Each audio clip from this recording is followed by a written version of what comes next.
जय श्री सीताराम जी की। ब्रह्मा जी बड़े प्रेम से पुलकित शरीर होकर भगवान श्री रामचंद्र जी की स्तुति करने लगे। वे कहते हैं, हे भगवान, आप बिना कारण ही दीनों पर दया और हित करने वाले हैं। हे शोभा के दयान, मैं आपको प्रणाम करता हूँ। आप संसार से तारने के लिए कारण हैं। आप कार्य से प्रेम और कार्य रूप हैं। मन में उत्पन्न पापों को हरने वाले हैं। आप सुंदर धनुष बाण और तरकशधारी हैं। कमल के समान नाल नेत्रों वाले हैं। राजाओं में श्रेष्ठ और सुख के स्थान श्री लक्ष्मी जी से विहार करने वाले हैं। अहंकार, काम और भारी मोह के नाशक हैं। आप दोष रहित, अखंड और इंद्रियों से नहीं जाने जाते। आप सदैव स्वरूप होकर भी वह नहीं है, ऐसा वेद कहते हैं। यह कहावत नहीं है। जैसे सूर्य से धूप अलग है और अलग भी नहीं है, वैसे ही आपसे संसार से भिन्न है और अभिन्न भी दोनों ही हैं। हे विभो, यह सब बानर सिद्धार्थ हुए जो सादर आपके श्रीमुख का दर्शन कर रहे हैं। हे हरि, देवताओं के शरीर और जीवन को धिक्कार है जो भूलकर आपकी भक्ति के बिना संसार में पड़े हैं। हे दीन दयालु, अब दया कीजिए और मेरी इस भेद को मानने वाली बुद्धि को हर लीजिए, जिससे मैं उल्टे काम कर रहा हूँ और दुखों को सुख मानकर सुखी हुआ फिरता हूँ। आप दुष्टों का नाश करने वाले और पृथ्वी के सुंदर भूषण हैं। आपके चरणाविंद श्री शिव पार्वती द्वारा सेवित हैं। हे महाराज, आप मुझे वह वरदान दीजिए कि आपके चरण कमलों में मेरा कल्याणदायक प्रेम सदा बना रहे। प्रेम से प्रफुल्लित देह होकर ब्रह्मा जी ने स्तुति की। शोभा के समुंदर श्री राम जी के दर्शन करते हुए उनके नेत्र तृप्त नहीं होते। उस समय दशरथ जी वहां आए। पुत्रों को देखकर उनके नेत्रों में जल भर आया। लक्ष्मण सहित प्रभु ने प्रणाम किया, तब पिता ने आशीर्वाद दिया। श्री रामचंद्र जी कहने लगे, हे पिताजी, आपके समस्त पुण्यों के प्रभाव से अजय राक्षस रावण को मैंने जीत लिया। पुत्र के वचन सुनकर उनकी प्रीति बढ़ी और उनके नेत्रों में जल भर आया। शरीर के रोम खड़े हो गए। राम जी पहले के स्नेह का अनुमान कर पिता की ओर देखकर उन्हें दृढ़ ज्ञान दिया। महादेव जी कहते हैं, हे पार्वती, दशरथ जी ने वेद भक्ति में मन लगाया था, अतः मोक्ष नहीं पाया।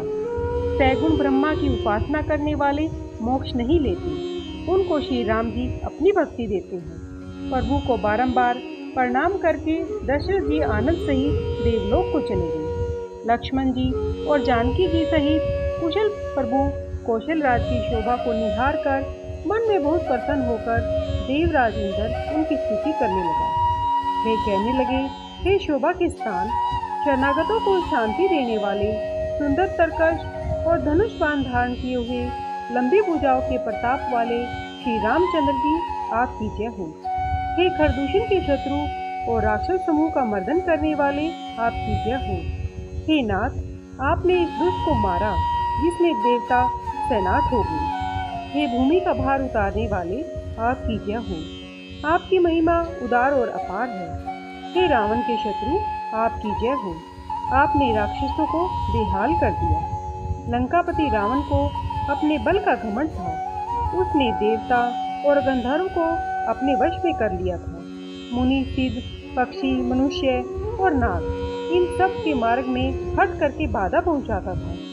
दूसरों के साथ बैर करने में लगे रहने वाले अति दुष्ट पापी ने जैसा किया वैसा फल पाया। अब हे दीन दयालु, कमल के समान नेत्रों वाले, सुनिए, मुझे बड़ा घमंड था कि मेरे बराबर कोई नहीं है। अब हे प्रभु, आपके चरणों का दर्शन करके दुख देने वाला घमंड दूर हो गया है। कोई निर्गुण ब्रह्मा का ध्यान करता है, जिसको वेद अदृश्य कहते हैं, परंतु मुझे तो हे राम जी, आपका सैगुण स्वरूप ही अच्छा लगता है। श्री जानकी जी और लक्ष्मण जी सहित मेरे हृदय में वास कीजिए। हे रमा निवास, मुझे अपना दास जानकर अपनी भक्ति दीजिए। हे लक्ष्मी निवास, मुझे अपनी भक्ति दीजिए। आप शरणागत के को दूर करके सुख देने वाले हैं। हे सुख के धाम, मैं आपको नमस्कार करता हूँ। आप अनेकों कामदेवों के समान शोभा वाले, देवगुणों को आनंद देने वाले या द्वंद्वों को दूर करने वाले हैं। मनुष्य शरीरधारी, अतुल बली, ब्रह्मा व शंकर द्वारा सेवित हैं। हे करुणा से कोमल श्री राम जी, मैं आपको प्रणाम करता हूँ। हे कृपालु, अब आप कृपा दृष्टि से देखकर मुझे आज्ञा दीजिए कि मैं क्या करूँ। इंद्र के प्रिय वचन सुनकर दीन दयालु प्रभु बोले, सुनो देवराज इंद्र, हमारे रीछ बानर राक्षसों के द्वारा मारे हुए भूमि पर पड़े हैं। मेरे हित के लिए इन्होंने प्राण दिए हैं। चतुर इंद्र, इन सबको जिंदा कर दो। काकभूषणी जी कहते हैं, सुनो गुरु जी, प्रभु की यह वाणी बड़ी गूढ़ है। ज्ञानी मुनि इसे जानते हैं।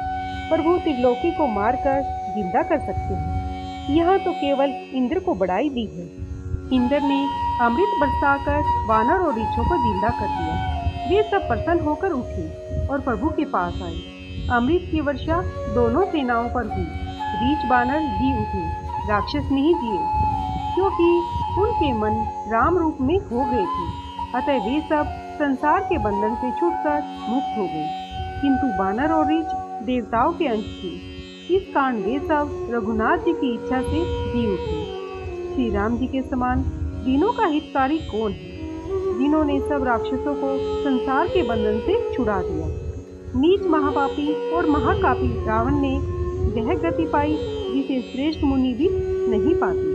जय श्री सीताराम जी की।